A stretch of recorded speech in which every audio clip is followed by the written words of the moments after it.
I'm Myf. I'm Communications Manager at mySociety. I'm Zarino. I'm the Climate Programme Lead at mySociety. I'm Gemma. I'm mySociety's Events and Engagement Manager. We're going to talk now about Pryou Chung from the East West Management Institute. And the name of the video is Fostering Inclusive Approaches to Technological Innovations for Climate Action. And that was a remote session at TICTec 2024. Having a session that highlights human rights risks involved with digital innovation in the climate space and ways to navigate that seemed especially important to include. And actually, I don't really remember us having highlighted technology's impact and effect on indigenous peoples at previous TICTecs. Yeah, so she was talking about two examples, one in Cambodia and one in Thailand, of places where local indigenous communities had basically been excluded, often intentionally, from really fundamental decisions about how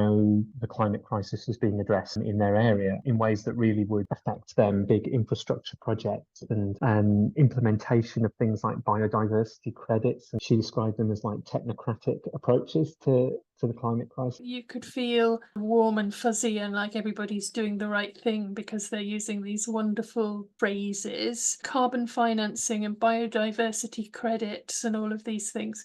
But there's a bit of greenwashing going on there. At one point she said data's not neutral, which I really like, and she sort of explained how data and technology has been implemented to kind of perpetuate the existing kind of imbalance of power. She was saying these inequalities are almost baked in, whether by design or just because technology is coming from a world that just completely ignores indigenous populations. There was one kind of thread through it, which is something we've been thinking about at mySociety around kind of ownership of data or physical infrastructure, ownership of things like heat pumps and ground source heat networks, for anyone who doesn't know, are like one of the more efficient alternatives to like individual gas boilers in everyone's homes. But they throw up really interesting questions about who literally owns that physical infrastructure. And so we were coming at it as mySociety from like, how can we bring communities together to like take on shared ownership of an asset like a heat network that is literally like embedded in the streets around your estate or whatever. I think it also applies to like the physical kind of infrastructure like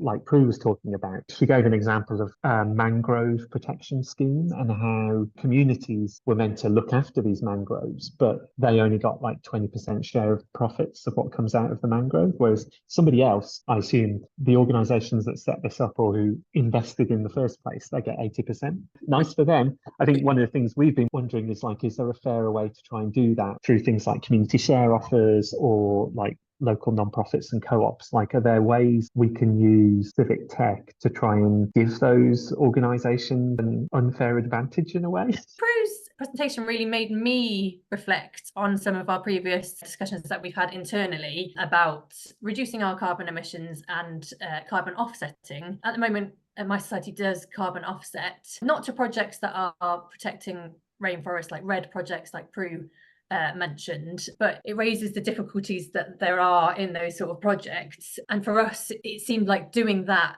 was better than doing nothing. These sort of presentations really bring to the forefront those sort of discussions and make us realise that we should be constantly reviewing our decisions about carbon offsetting. I noticed that at the end she said that she was still an optimist herself. She said like a lot of the problems that she was facing now were the same problems that she had right at the beginning of her career. So good on her for being such an optimist.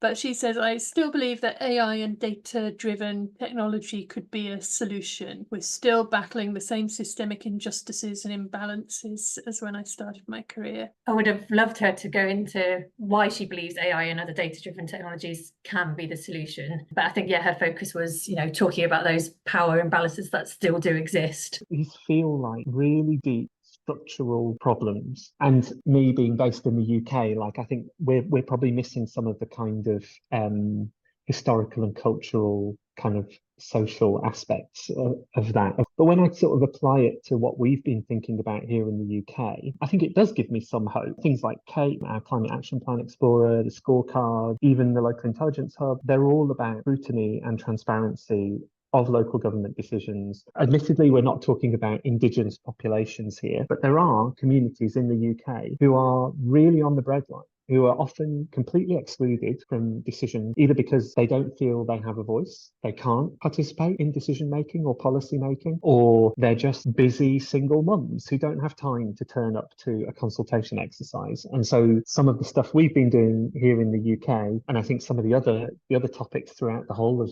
this year's TICTec have sort of proven that there are ways that technology and more transparent data can help. Pryou was being really brutally honest about how difficult that is. Yeah, taken as part of a wider picture, I think we have seen some examples of how technology can be used for good as well as ill. I'll put the link to this video in the show notes, and it's just one of many videos that were taken at TICTec 2024, so whatever you're interested in, there's sure to be a session that is of interest.